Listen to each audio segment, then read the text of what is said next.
To Kennett Zenith Cablevision. Thank you for watching. It's time for talk. Each evening at this time, Monday through Friday, Rosemary interviews local personalities and others who bring items of interest to this community. Time for Talk is a community betterment service. Tonight, Rosemary takes us by means of portable camera out of our studios and maybe into your neighborhood. And now, it's time for Talk.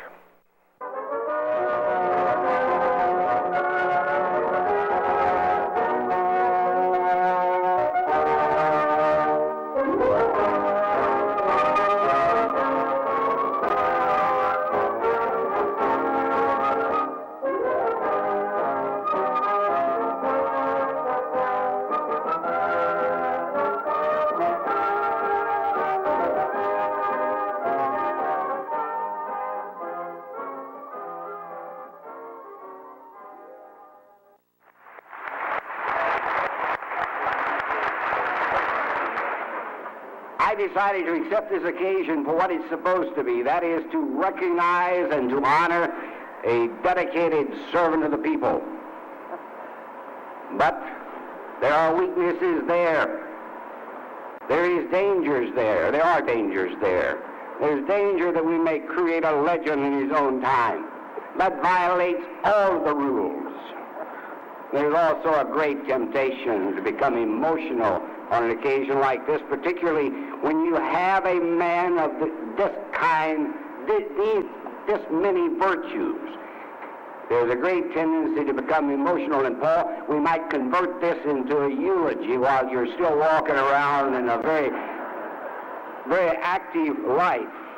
The 20th, 1983, as Dr. Paul C. Miltonberger Day. We acknowledge and respect your participation in both medical and community contributions. And at this time, I'd like to present this to Paul.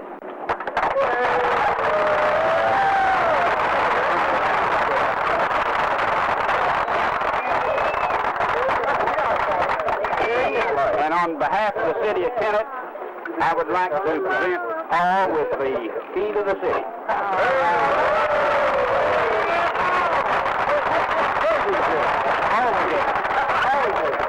And to Margaret.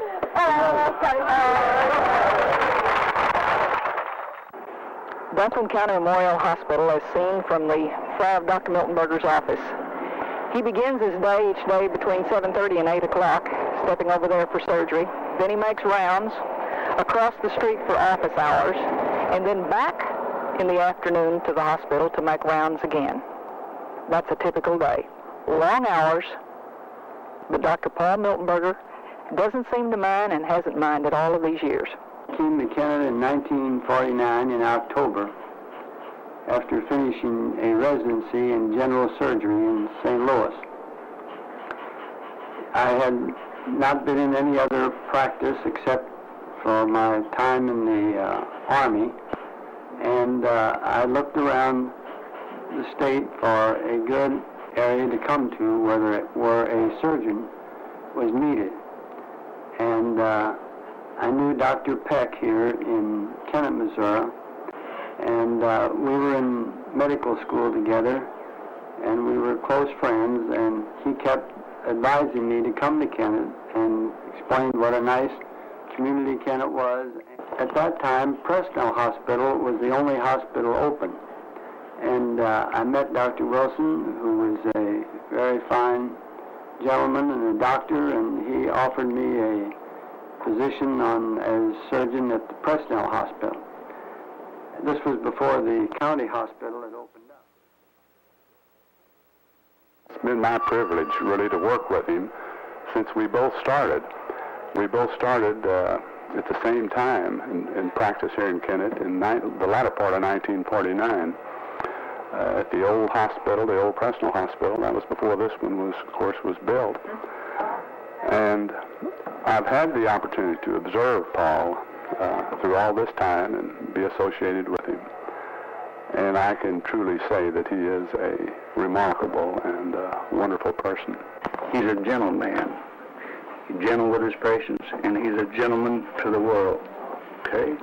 He is a very excellent surgeon, and his biggest asset is his good clinical judgment.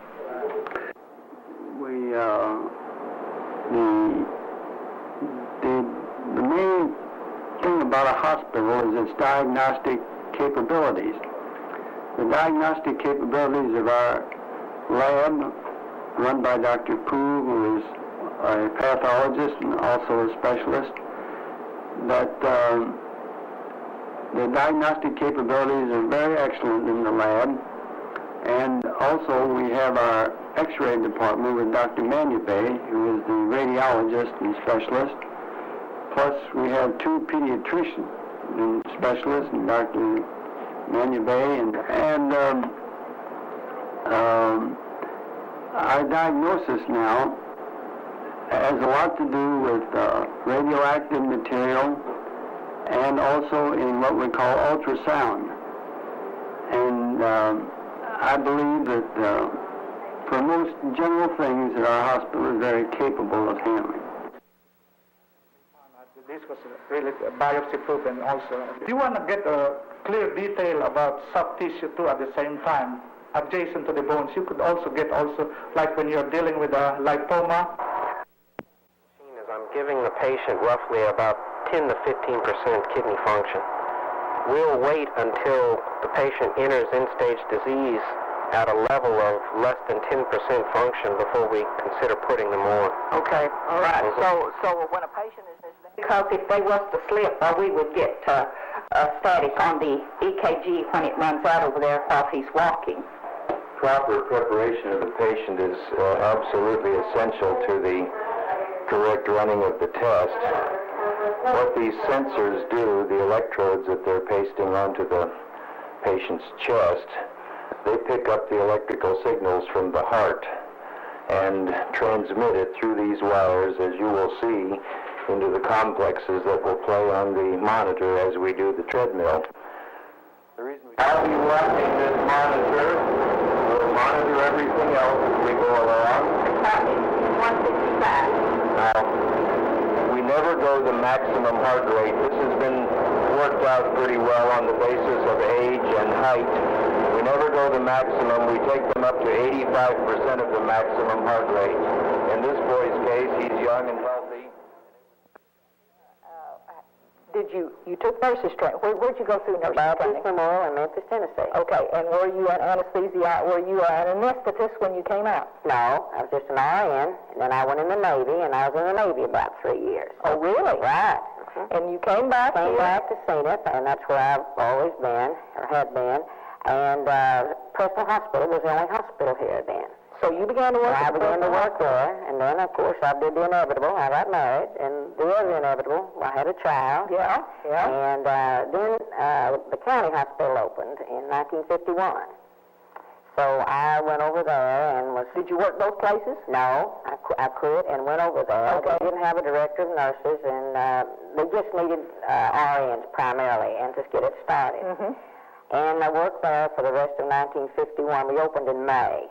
And we didn't have an anesthetist. Dr. Tarver used this mask that I've just shown you with the drop ether. The ether mask. And Dr. Tarver would use it. Dr. Tarver would use it, yes. All right. Now, Dr. UAV Presnell, that had the Presnell Hospital, had given some anesthetics on a machine. But I wasn't here when he did, but he did, that's the only anesthesia they had then. Well, they want to know what it is, the tissue they remove, whether or not the tissue is disease, or if so, what kind of disease it is. And of course, the layman probably are most interested whether or not there's a cancer or no cancer, right. Which is also a biggest part of the surgery nowadays. Is the removal of the tumor.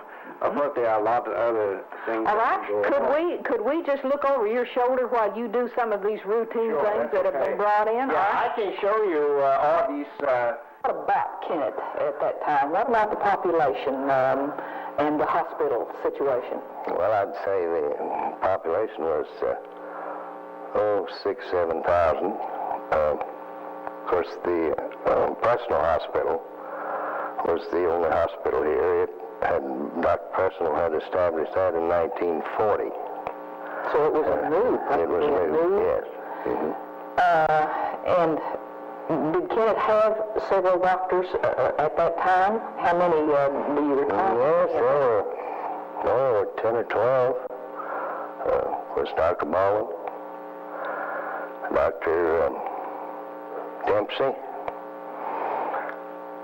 Dr. Cofer, Dr. Spence, Dr. Linton, Dr. Wilson, and Dr. Ryland Presnell, Dr. UAV Presnell. So there were quite a few. We have a lot of questions that we really want to hit these gentlemen with, and I wish I knew all your questions as you were sitting in the audience, but surely yours are like mine. When I first heard of the sale of the hospital, there was all rage and indignation that we would do this. And from talking to other people, I feel like I'm fairly normal, but that's a normal feeling. Now then, we have seen this through the hospital board and so forth. We have seen this all change to where actually it looks like the sale is going to be completed. And did I not read, Mr. Hawkins, that you have been just, there is a rough draft in Kennett of a second draft of the sale that you all are going over. Have you had a chance to look at this yet? Just briefly, we were supposed to go over it this afternoon with our attorney. Okay, and so you don't really know the contents of that as yet. All right, now just recently you three gentlemen have been all the way to California, just seen the sites, and among those sites, J.C., what were you really there for? Basically, we went out to see a hospital that was owned by Safeco. Safe Care. Yeah, Safe Care. Safe Care and managed by Continental Health. And that's who proposed to buy this hospital? Right. Okay, you went out to look to see what they had. And what they were doing. Okay, Mr. Gray, were you impressed? Very much so. How are we going to be better off to sell the hospital to a profit-making organization? Are we not going to be much greater burdened with costs? Okay, who wants to answer that? Okay.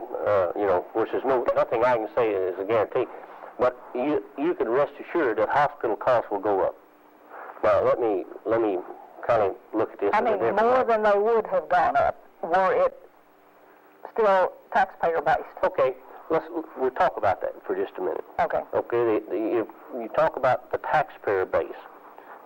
First place, the hospital has never funded depreciation.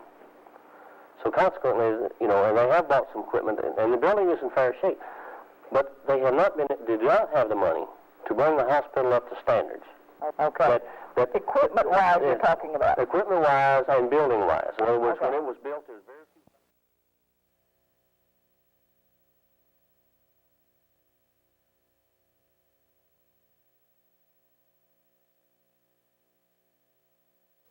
You have been watching.